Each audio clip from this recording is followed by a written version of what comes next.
Les règles de YouTube sont simples. Si tu aimes mes vidéos et pour me dire merci, clique sur le pouce bleu ou laisse un commentaire. Et si tu en veux d'autres, abonne-toi et clique sur la cloche. Merci. Bonjour à tous et bienvenue sur la chaîne Astro. Aujourd'hui, je vous propose de revenir sur les rencontres astronomiques de printemps et plus particulièrement mes photos et mes observations.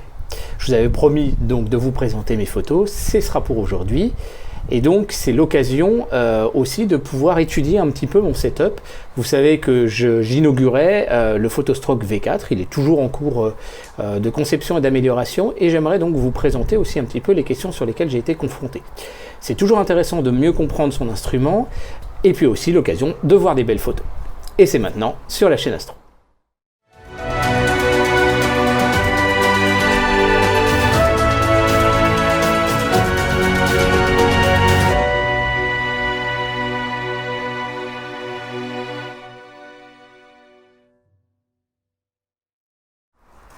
Alors je vous propose déjà de commencer par mon principal objectif lors de ces rencontres.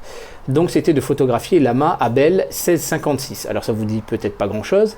C'est un super amas de galaxies.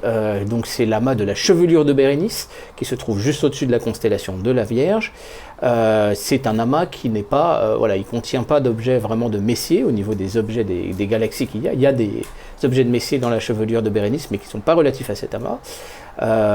Donc on est sur des galaxies qui sont quand même franchement petites, pas forcément très lumineuses, et là on va plutôt les observer avec des grands diamètres. Par contre en astrophotographie, il faut bien comprendre qu'avec un télescope dont le rapport focal sur diamètre est à 4, on peut atteindre la magnitude 17, 18, voire 20, 21. Donc ça dépend du temps de pause bien évidemment et de l'appareil photo. Donc dans cet amas-là, c'est un amas qui contient jusqu'à à peu près 1000 galaxies recensées aujourd'hui. Et l'objectif c'était d'essayer de faire une photo avec un maximum de petits coquillages, un petit peu comme les photos Hubble. Donc la première nuit j'ai tenté de photographier donc cet amas, j'ai fait 113 photos, donc on est quasiment à 1 heure de pause puisqu'avec le Sony A7S je suis sur des pauses de 30 secondes. Et donc la première photo, je peux vous l'afficher à l'écran, elle donne ceci. Donc vous avez sur quelques étoiles brillantes là et vous voyez qu'il y a quand même des espèces de petites nébulosités. Et quand on va zoomer, on va voir des drôles de nébulosités là.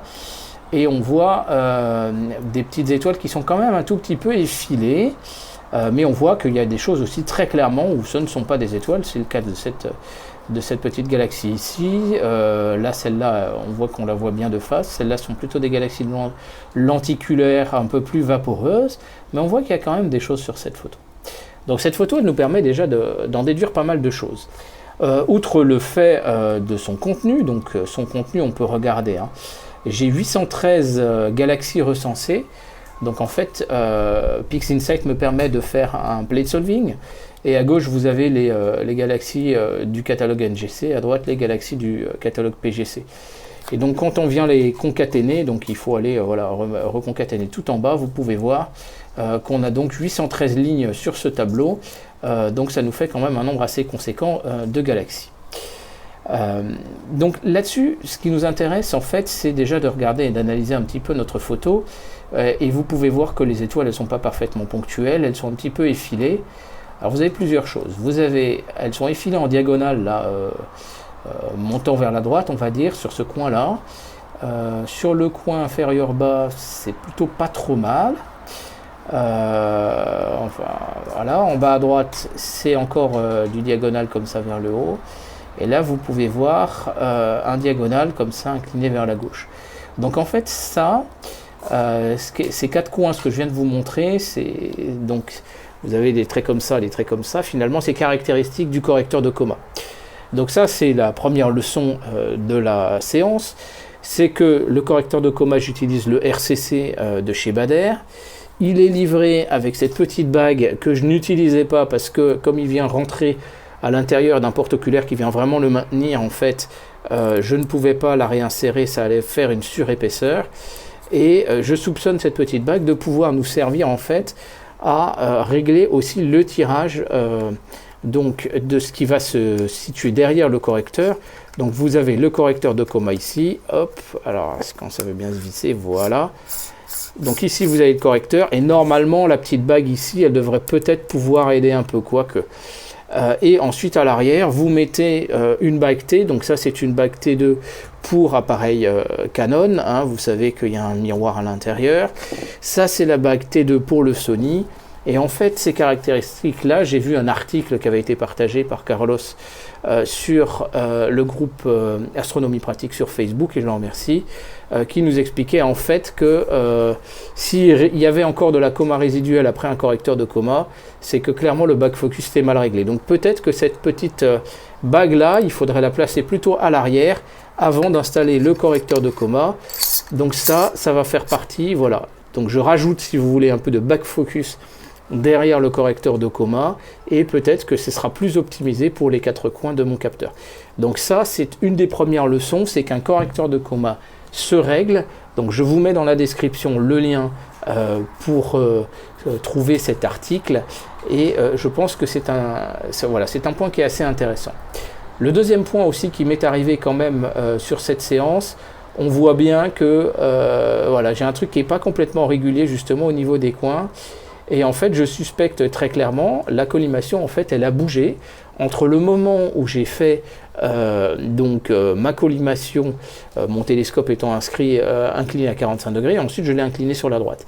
Vous savez, vous avez vu l'épisode sur comprendre et construire votre barillet. Je ne suis pas fan des barillets du commerce pour les raisons de contrainte. Alors bien évidemment, pour un stroke, on peut décontraindre un miroir.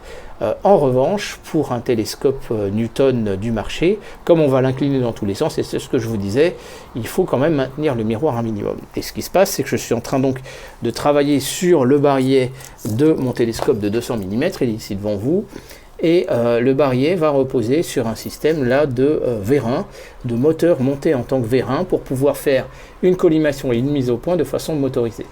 Le truc, c'est que ces moteurs sont fixés par des petites vis, que vous pouvez éventuellement deviner là, je ne sais pas si vous arrivez à les voir, et donc les petites vis qui sont là en dessous, eh bien elles touchaient le chanfrein arrière du miroir, et en fait le miroir était un peu comme flottant sur les vis, et ne reposait pas en réalité sur ces 3 points d'appui. Donc pour les nuits suivantes, j'ai donné un gros coup de Dremel pour corriger ça, mais il est bien à noter que voilà, quand on parle d'un miroir, il doit vraiment ne pas bouger à partir du moment où votre télescope va être incliné un peu dans toutes les directions. Donc ça fait partie des leçons que j'ai appris à mes dépens lors de la première nuit. Donc pour la deuxième nuit, donc typiquement au RAP, la première nuit, on ne fait pas forcément la nuit blanche parce qu'on a fait quand même pas mal d'heures de route, on est quand même assez fatigué et puis on a quand même un peu un marathon à tenir. Pour la deuxième nuit, j'avais beaucoup plus de choses à voir.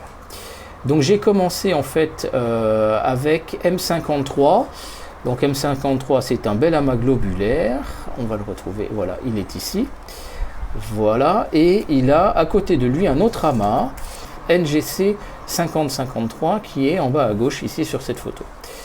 Donc en fait, vous pouvez voir que vous avez l'amas NGC ici, vous avez l'amas globulaire, et vous pouvez voir que les images sont, voilà, les étoiles sont parfaitement bien piquées. Alors là, bien sûr, je zoome à fond, hein. Et au niveau de la correction de coma, vous pouvez voir que j'ai de nouveau le problème. La collimation, elle, n'a pas bougé. Donc on peut voir que finalement, cette fois, la distorsion de coma, elle est égale, on va dire, sur les 4 coins de la photo. Donc on peut se dire que la collimation était quand même pas trop mal. Ensuite, pourquoi est-ce que ça fait un petit zigouigoui là, je ne sais pas trop vous l'expliquer. L'important, c'est que déjà toute la zone centrale de la photo est vraiment parfaitement bonne. Donc je pourrais éventuellement la cropper tout simplement et faire une exploitation vraiment intéressante. On peut s'intéresser également à ce qu'on appelle un plate solving. Le plate solving consiste à donc identifier les objets présents sur la photo. Vous pouvez voir donc que notre amas globulaire est ici identifié, donc M53 il est ici, et vous avez tous ces petits PGC là qui tournent autour. Et donc c'est vraiment pour vous inviter à faire cette opération. Donc vous avez le site astrometrie.net, je vous mets le lien dans la description, mais le must c'est quand même d'utiliser le plate solving de PixInsight, puisqu'il va nous retrouver plein de petits objets. Les galaxies PGC, elles ne sont pas gérées par Astrométrie, mais vous pouvez voir que vous avez un nombre quand même considérable de ces petites tachouilles qui peuvent sembler être des étoiles, éventuellement pas très floues. Et en réalité donc, si on commence à regarder Donc dans le résultat de ce plate solving, donc je vous ouvre le point Excel correspondant. Donc vous pouvez voir que j'ai un objet du catalogue de Messier, j'en ai 4 pour IC et NGC, et pour les petites PGC, j'en ai quand même 124. Donc ça veut dire que sur une seule photo là, où je ciblais finalement 2 objets, j'en ai en réalité 129. Donc voilà, pour vous dire que vos photos en fait recèlent sans doute beaucoup plus de secrets que les différentes photos, voilà, que ce à quoi vous pouviez vous attendre. Donc on va continuer la nuit. Après ça, j'ai photographié de nouveau notre amas Abel. On va y revenir dessus, on va continuer quand même. On va continuer avec M5. M5, c'est un bel amas globulaire, toujours du catalogue de Messier, donc il est observable avec à peu près n'importe quel type de télescope, j'ai envie de dire. Alors, où est-ce que je le retrouve? Il est ici. Donc M5, voilà, c'est un amas. Et quand on l'observe de plus proche, voilà, on voit toutes ces étoiles. On peut voir que là, cette fois, mon suivi est un petit peu moyen. J'ai un truc un tout petit peu diagonal. La mise au point des images est peut-être un peu moins piquée. Et donc là, il y a deux leçons à retenir. La première, c'est la question des flexions. Si vous achetez un setup avec une monture équatoriale, comme une EQ5, une EQ6, on vous donne un poids maximal pour faire de l'observation et un poids maximal pour faire du visuel. Et pourquoi est-ce qu'il y a finalement 2 poids différents? C'est tout simplement que c'est toujours une question de tolérance, comme toujours. Et en l'occurrence, au-delà d'un certain poids embarqué, la monture elle va avoir plus de mal et il va commencer à y avoir des flexions, des torsions un petit peu dans la matière, dans les pignonnages, dans les tolérances et tout ça. Et si vous mettez une lunette guide, etc., ça rajoute encore des flexions. Et toutes ces flexions-là peuvent faire que votre télescope il va avoir une tendance un petit peu à osciller. Alors moi, sur mon télescope, sur le Photostroke 200, j'ai un petit problème au niveau de l'entraînement en déclinaison. Et donc, ça vient voilà, entraîner un peu le télescope de façon un petit peu diagonale. Donc, je vous propose de vous montrer carrément sur le télescope lui-même à quoi ça ressemble. Donc, en fait, le problème du système de fixation en déclinaison, j'ai un plat à pizza ici qui est fixé sur le fer à cheval et aussi par le dessous. Et donc, en fait, j'ai un système de mâchoire ici avec un petit moteur en vérin. Et donc si j'ai un mouvement à cause du vent par exemple de façon verticale, et bien ce qui se passe, regardez bien, le plat à pizza se rapproche et s'éloigne en fait du tube. Alors là c'est forcément un peu exagéré, mais en fait donc il se tord comme ça, de droite et de gauche là ici. Et donc ça, ce problème là bien évidemment va rajouter finalement une erreur. Donc je prévois une fixation comme ça. Voilà ce que j'ai décidé de faire pour parer un peu le problème. L'avantage, c'est qu'une pièce comme ça prend pas de place à ranger. Voilà, donc comme vous pouvez le voir, je vais trouver une solution pour le corriger, bien sûr. Concevoir un télescope par soi-même, c'est aussi comprendre un petit peu quelles sont les limites et puis arriver à les régler. Mais en l'occurrence, voilà, c'est un apprentissage assez intéressant. Il faut toujours se méfier de ça. Donc quand vous fixez des lunettes guides ou des choses comme ça, il faut que ce soit quelque chose qui soit assez costaud. Le correcteur de coma lui-même, par contre, n'a pas de flexion vis-à-vis de l'appareil. Une autre suspicion, cependant, elle est celle d'un autre réglage, qui est celui d'un diviseur optique. Donc vous avez ici un diviseur optique avec donc la caméra de guidage, et tout ça, ça se règle également. Pourquoi ? Parce qu'à l'intérieur de ce diviseur optique, vous avez un petit prisme que vous pouvez voir là, ici. Et donc, ce petit prisme, qu'est-ce qu'il nous dit ?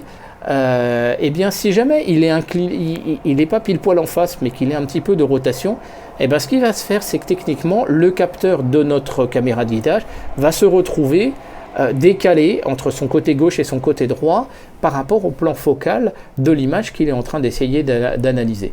Et résultat, ça va avoir pour effet d'étirer les étoiles et donc à partir de ce moment-là, éventuellement, au gré de la turbulence, de faire que le télescope va, l'autoguidage va osciller de droite et de gauche ou de haut en bas, etc. pour essayer de maintenir le truc. En préparant cette vidéo, j'ai donc redémonté le correcteur de coma et j'ai pu voir qu'il y avait une petite rotation de quelques degrés. Donc c'est un point à considérer quand vous réglez votre setup. Alors je vous le disais, la mise au point, elle était un petit peu moins piquée, comme vous avez pu le voir, par rapport donc à M53 qu'on avait photographié juste avant. Alors pourquoi ? Tout simplement parce que nos miroirs, les miroirs du commerce sont ce qu'on appelle en BK7, C'est un type de verre qui a été en fait inventé par la société Schott, qui est une société allemande, et en réalité le BK7 qui est fabriqué par les Chinois, donc Skywatcher, Kepler GSO, Celestron, etc., n'est pas tout à fait. Ce BK7 qui a été normalisé par les Allemands. Et en plus de ça, si vous voulez, le BK7 n'est pas le meilleur verre pour faire de l'astronomie. On utilise plutôt du Suprax, du Pyrex, etc. Il y a plusieurs autres types de verres. Et c'est des verres qui ont un très très faible coefficient de dilatation, voire absolument pas. Et en fait, ce qui se passe, c'est qu'au fur et à mesure de la température qui descend, et c'est clairement le cas en été ou lors des râpes où il fait très chaud pendant la journée, vous avez pu voir les coups de soleil qu'on a attrapés, et en même temps où la température baisse quand même pas mal, mais le télescope, à la température baissant, si vous voulez, eh bien le verre de votre miroir primaire se contracte. Et qu'est-ce qui se passe? Eh bien la longueur focale de votre miroir primaire varie. Elle varie avec la température et autant par le passé j'ai plutôt travaillé avec des séances assez courtes, c'est-à-dire maximum 40 minutes sur une cible, autant là j'ai envie d'essayer d'aller plus loin en profondeur dans les objets, essayer de sortir une belle image, très peu bruitée et avec un maximum de signal. Et donc qu'est-ce que je fais? C'est que je reste beaucoup plus longtemps sur les objets. Ce que j'avais pu remarquer effectivement par le passé, c'est qu'il fallait, s'il y avait une grande variation de température au fur et à mesure de la soirée, donc refaire la mise au point régulièrement, j'ai envie de dire toutes les 40 minutes à peu près. Autant, voilà, si je fais des séries beaucoup plus longues, et j'ai ce problème-là, mais qui va se faire pendant les séries. Donc c'est un truc à prendre en compte, on va en reparler. Donc, après cette cible donc M5, j'ai refait justement clairement la mise au point, et donc j'ai photographié l'amas globulaire M13. M13, vous le connaissez, c'est l'amas globulaire vraiment le plus spectaculaire visible de l'hémisphère nord. Et donc vous pouvez voir cette photo que j'ai pu donc faire. Donc là, je me suis donné comme objectif de faire vraiment la photo la plus belle possible de cet amas avec ce télescope. Et donc j'ai fait pour ça deux choses. Et donc j'ai refait la mise au point juste avant. Et surtout, donc j'ai refait un flat avant de refaire la mise au point. Notez-y, parce que vous touchez forcément à la chaîne optique. Et j'ai fait deux séries de pauses. J'ai fait des séries de pauses en 30 secondes. Et j'ai fait des séries de pauses donc en 30 secondes, j'ai fait 46 photos. Et en 15 secondes, j'en ai fait 84. Donc pourquoi j'ai fait ça? Tout simplement parce que, donc on en vient à peu près à 1 heure de pause au total. Parce que sinon le risque c'est d'avoir le cœur de l'amas globulaire qui soit saturé. En même temps, l'autre chose c'est qu'une étoile sature quand même très très vite. Et donc de faire des pauses de 15 secondes fait qu'elles vont saturer moins vite. Et donc je vais arriver à obtenir un piqué un petit peu supplémentaire. Un meilleur piqué si vous voulez. Et donc après ça, j'ai donc mis toutes ces photos-là dans le traitement avec les dark en 15 secondes, les dark en 30 secondes. Avec le script de PixInsight, ça se fait en 5 minutes, ça. Et donc du coup, ça me donne la photo que vous pouvez voir à l'écran. Et vous voyez quand même qu'il y a de la ressource, quoi. L'amas globulaire, il est quand même déjà très très beau. Et vous pouvez voir que voilà, les étoiles, elles sont bien séparées. Donc il y a vraiment quelque chose de sympa. Mais quand on zoome, ça commence à devenir assez frustrant puisque finalement on voit des petits carrés en lieu et place des étoiles. Donc c'est quand même un petit peu frustrant. Alors, deux remarques par rapport à ça. D'abord, la première chose, c'est quand vous faites de l'observation d'un amas globulaire, eh bien il faut grossir. Et donc il y en a quelques... Voilà, j'ai entendu un youtubeur qui disait qu'un oculaire de 5 mm ne s'utilisait pas en observation du ciel profond. Moi je suis désolé, mais un oculaire de 5 mm, vous l'utilisez effectivement pour de l'observation planétaire, pour aller pousser au maximum de la résolution de votre instrument. Et je peux vous dire qu'un oculaire de 5 mm sur M13 sur mon télescope de 400 mm, qui est à f5, non à f4,5. Mais alors après, voilà, il faut le voir en fonction aussi du rapport focal sur diamètre de l'instrument, il faut être honnête. Mais un amas globulaire, pour le résoudre, il faut grossir, et il faut essayer de grossir au maximum donc, du grossissement effectif de l'instrument. Je vous renvoie à ma vidéo sur les conseils d'observation planétaire, ou en fonction de votre type d'instrument, je vous conseille de ça. Donc ça c'était la première remarque. La deuxième remarque, c'est qu'on peut faire un traitement, et je vous renvoie à mes vidéos sur le traitement et la photographie des images de l'ISS. On peut faire un traitement assez intéressant, c'est que quand on a beaucoup de photos, eh bien on peut essayer d'améliorer finalement les photos. Et qu'est-ce qu'on va faire? C'est qu'on va faire du drizzle. Donc le drizzle, qu'est-ce que c'est? Ça consiste à prendre les photos, donc vous pouvez voir vraiment la différence, elle est flagrante. Donc on va prendre nos photos et au lieu de les additionner un pixel sur un pixel, on va les zoomer par 2 ou par 3 et ensuite on va essayer d'améliorer l'alignement des photos en utilisant la technique des courbes de Gauss qui est utilisée classiquement pour l'alignement des étoiles. Et donc ce que vous pouvez voir effectivement comme différence est évident, c'est-à-dire que d'une image finalement qui était quand même assez floue, où on distinguait un peu des carrés sur les étoiles, et ben on peut voir qu'on va avoir des étoiles nettement plus rondes. Et à ce moment-là, on va pouvoir tirer un tout petit peu sur donc la netteté de l'image et avoir un amas globulaire qui est vraiment très très beau à regarder. Donc là, franchement, j'ai réussi à faire une belle image. Et donc c'est un peu comme si vous voulez, au lieu de travailler à 800 de focale avec le Sony A7S, j'étais sur un instrument à 1600 de focale. Donc ça commence à devenir franchement assez intéressant. Ça, on peut se le permettre, bien sûr, quand le suivi a été absolument impeccable, quand on n'a pas eu de flexion, quand on n'a pas eu justement de cette recherche d'étoiles guides éventuellement, ou de choses comme ça. Donc là, vous pouvez voir que ça a bien fonctionné. Les flexions, elles étaient du fait aussi que le télescope était aussi incliné donc vers l'ouest. Donc vous pouvez voir qu'il y a une sérieuse différence. Et quand on regarde ensuite sur la photo la liste, si vous voulez, des objets qui étaient autour de notre amas globulaire, bah vous pouvez voir qu'on a effectivement notre amas lui-même, on a une dizaine d'objets du catalogue IC et NGC, et on en a quand même 96 du catalogue PGC, donc ça nous fait 107 objets donc visibles sur cette même photo. Donc si on la réouvre, on va prendre la version annotée, voilà. Et donc là, à ce moment-là, on peut se balader. Donc là, elle est zoomée énormément et vous pouvez voir des petites PGC. Donc on va la réduire quand même un peu. Voilà, on peut voir qu'on a des petites galaxies cachées un peu partout. On a cette NGC là qui est une classique à observer quand on observe M13. Enfin, je crois que c'est elle. Voilà, donc vous pouvez voir. Non, c'est celle-là. Voilà. NGC 6207, celle-là vous pouvez la voir avec un télescope de 300 mm, il n'y a pas de problème. Et vous pouvez voir effectivement qu'on a quand même un petit peu de résolution sur cette galaxie. Enfin, voilà, on voit bien que c'est quand même que c'est une galaxie, on comprend. Voilà, donc ça permet de gagner aussi encore une technique de traitement. Si vos images, voilà, si vos étoiles sont vraiment bien piquées, ça vaut le coup d'essayer de faire un traitement de Riesel. Donc ça, PXInsight sait vous le proposer. On va continuer notre soirée donc d'observation. J'ai photographié l'amas du cintre. Alors l'amas du cintre, c'est un petit amas qui est vachement sympa parce qu'on peut l'observer avec des jumelles.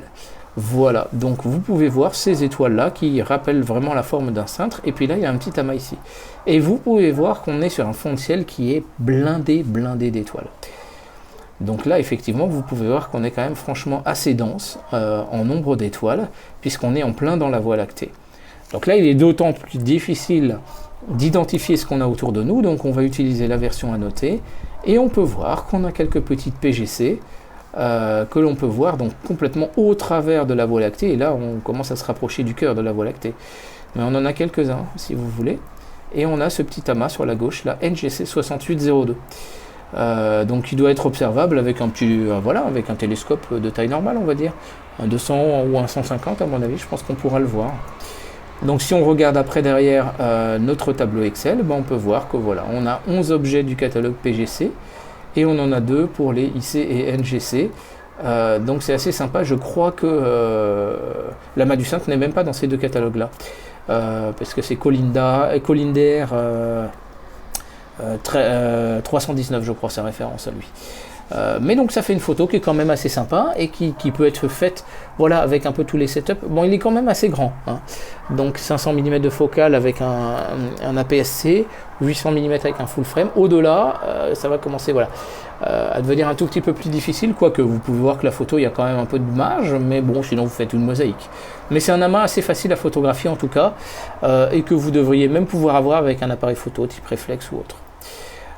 J'ai fait ensuite photographier M27. Alors M27 on ne le présente pas, hein, c'est Dumbbell.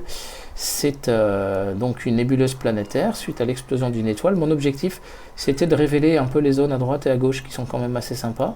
Vous pouvez voir que j'ai un tout petit peu je suis un tout petit peu limite au niveau du piqué des étoiles et tout ça. On sent, voilà je zoome à mort, hein, mais Voilà, mais on a quand même quelque chose d'assez joli. Au niveau des couleurs, c'est assez joli, c'est assez bien délimité.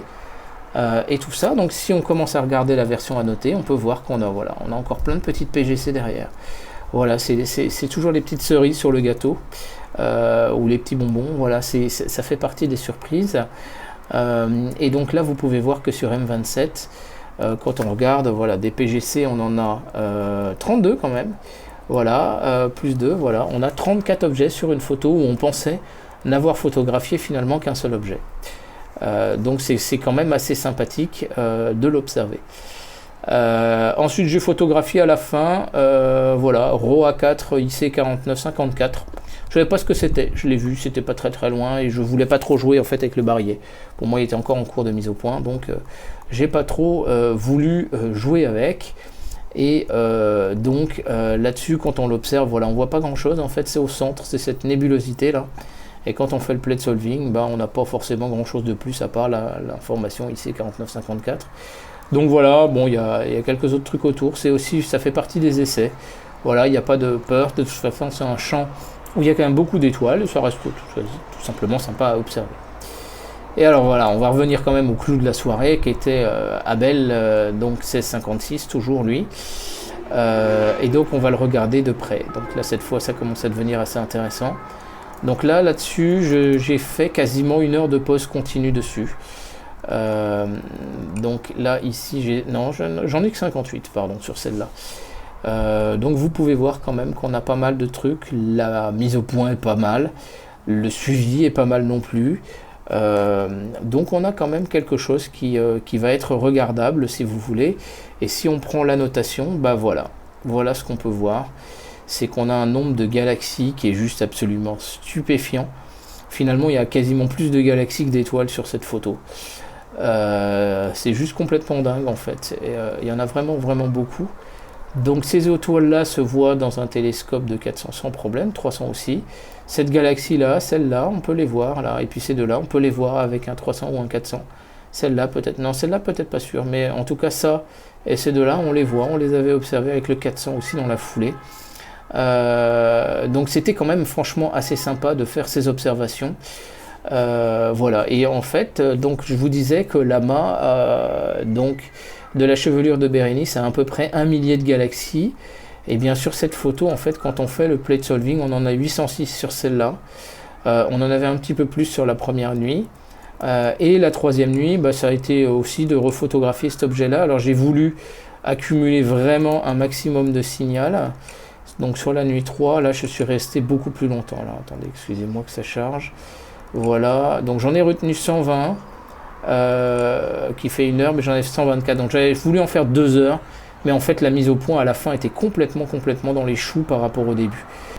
Mais donc quand on observe cette photo qui fait 1 heure, et ensuite on peut aller sur la version annotée, mais quand on observe sur cette version qui fait 1 heure, là on peut quand même beaucoup plus tirer dans le signal. On peut voir voilà, que ma mise au point elle commençait déjà un petit peu à dériver. En fait mes étoiles font un tout petit peu très léger effet de donut, c'est pas évident à voir. Donc pourquoi ça fait un donut? C'est à cause de l'obstruction du miroir secondaire. Et en fait moi elles font un peu comme une tête de chat, tout simplement parce que j'ai le correcteur de chroma qui rentre un peu dans le champ optique. C'est un choix que j'ai fait, donc on le voit sur celle-là. Là. On voit qu'au centre, voilà, et on voit que le haut il est un peu moins illuminé. Donc quand j'ai ce phénomène là, je sais que ma mise au point elle n'est pas parfaite. Mais néanmoins il y a du signal. Vous pouvez voir aussi qu'il y a des zones là où il y a des petits pixels noirs là ici. Donc ça c'est lié au pixel chaud du capteur. On était en été, hein, il fait quand même chaud. Et donc voilà, vous pouvez voir quand même que cette photo a un nombre de galaxies assez impressionnant. Quand on les annote, bah voilà, c'est la même zone, hein, mais j'ai juste un peu plus de signal. Donc là-dessus, le plate solving nous indique 780 objets. Donc c'est juste complètement monstrueux, mais ça fait quand même une belle performance. Donc l'année prochaine, je pense que mon objectif sera clairement de faire une mosaïque en 4 dalles pour avoir la totalité de la zone et essayer de faire une photo absolument stupéfiante. Mais là-dessus, voilà, vous comprenez bien que c'est un gros challenge. En tout cas, c'est un bon apprentissage. Donc voilà, je passe ma checklist, voir si je vous ai un peu parlé de tout. Donc le dithering à la fin, hein, ça consiste en fait à stopper les photos, me décaler un petit peu et du coup prendre l'étoile de guidage, vouloir maintenant la positionner à une nouvelle position. Et quand on fait ça, l'intérêt c'est qu'on va éviter justement ces espèces de petits trous noirs du fait des pixels chauds puisqu'ils sont supprimés lors du traitement. Et quand on va commencer franchement à tirer sur le fond de ciel, c'est quelque chose qu'il est conseillé de faire.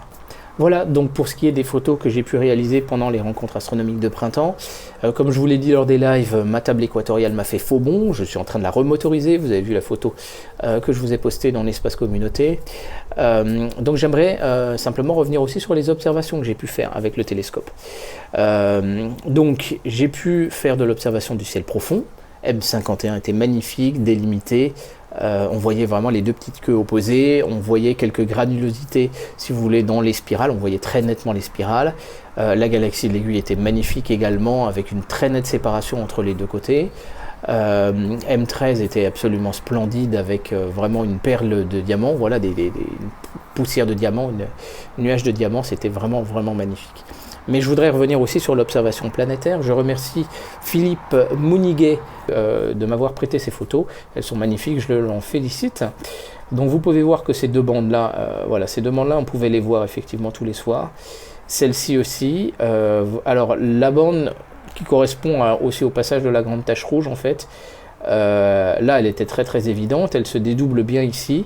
Et sinon là vous avez derrière la grande tache rouge, ça se dédouble aussi également. Et au centre, vous pouvez voir que ça se dédouble aussi un peu. Et quelques fois par moment aussi, en dessous ça se dédouble. Donc en fait, vous pouvez voir qu'on a quand même pas mal de bandes qui peuvent se voir assez bien.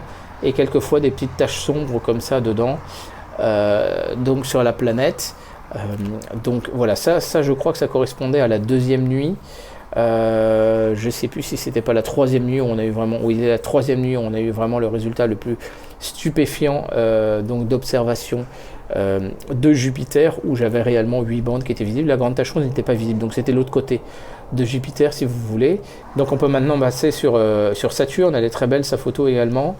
Vous pouvez voir très nettement la division de Cassini. Donc la division de Cassini, elle sépare les deux grands groupes d'anneaux. On pouvait voir effectivement cette bande centrale et on en voyait une deuxième, alors c'est peut-être celle qui est juste en dessous là, je ne sais pas bien vous dire, donc on pouvait voir la division de Cassini tout le tour. Donc en fait suivant votre instrument, là encore c'est en fonction de vraiment du pouvoir séparateur de l'instrument. Donc sur des Schmidt Cassegrain et tout ça, vous allez arriver à sortir ça. Sur des Newton c'est plus difficile, 300 mm du industriel, on arrive à voir la division sur les bords. Par contre devant c'est plus difficile, je crois, je sais pas si c'est vraiment trop faisable. Avec de l'industriel j'entends, attention. Par contre voilà, sur le 400 on voyait vraiment tout le tour, puisque je suis maintenant au miroir artisan, et c'était vraiment somptueux. Donc voilà, je vous remercie de votre attention. Voilà, comme vous avez pu le voir, il y avait vraiment un sacré festival de choses à voir sur ces différentes photos. Il ne fallait pas simplement s'arrêter au simple objet de Messier, par exemple, sur les objets. Donc je ne peux que vous encourager à réanalyser vos photos à travers des logiciels de plate solving. Bon, le plus puissant, bien sûr, c'est PixInsight. Mais sinon avec déjà astrométrie, ça pourra vous permettre de découvrir finalement des trésors qu'il y a sur vos photos et que vous n'avez peut-être pas encore découvert. Je vous remercie de votre attention, vous êtes toujours et toujours plus nombreux sur la chaîne, on vient de fêter les 1800 abonnés, c'est pour vous remercier également que je voulais vous montrer cette belle, voilà, cette belle petite moisson. Et je vous dis à très bientôt sur la chaîne Astro pour d'autres nouvelles vidéos. Merci beaucoup et au revoir.